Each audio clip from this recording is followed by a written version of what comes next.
सुबह के इस सफ़र में अपनी वॉक करने के दरमियान मैंने देखा एक शख्स दरिया के किनारे मौसम का पूरा मज़ा लेते हुए एनर्जी से भरपूर अपने वर्कआउट में लगे हुए थे।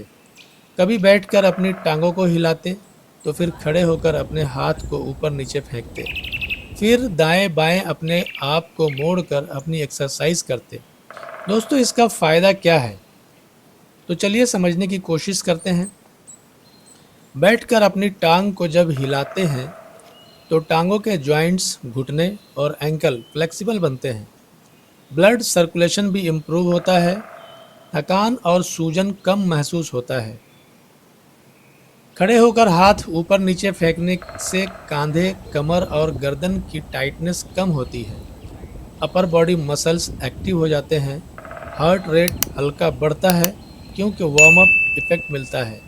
वहीं उठक बैठक लगाने से थाइस, हिप्स और काफ मसल्स स्ट्रांग होते हैं। घुटनों और कमर की हड्डी मजबूत होती है। इस प्रक्रिया से कैलोरीज ज़्यादा बर्न होती है।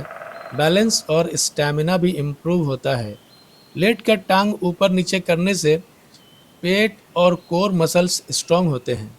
लोअर बैक सपोर्ट मिलता है, तो वही डाइजेशन और मेटाबॉलिज्म में सुधार भी होता है। टमी फैट कम करने में मददगार भी है।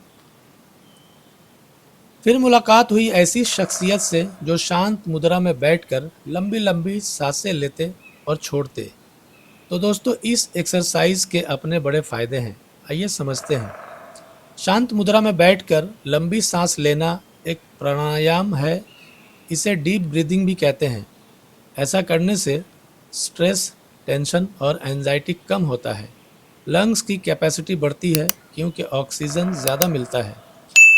इससे ब्लड प्रेशर भी कंट्रोल में रहता है। जहां मन शांत होता है तो फोकस भी बढ़ता है। ओवरऑल इसके फायदे एक कॉम्बो पैक की तरह हैं, मतलब काम एक लेकिन फायदे अनेक।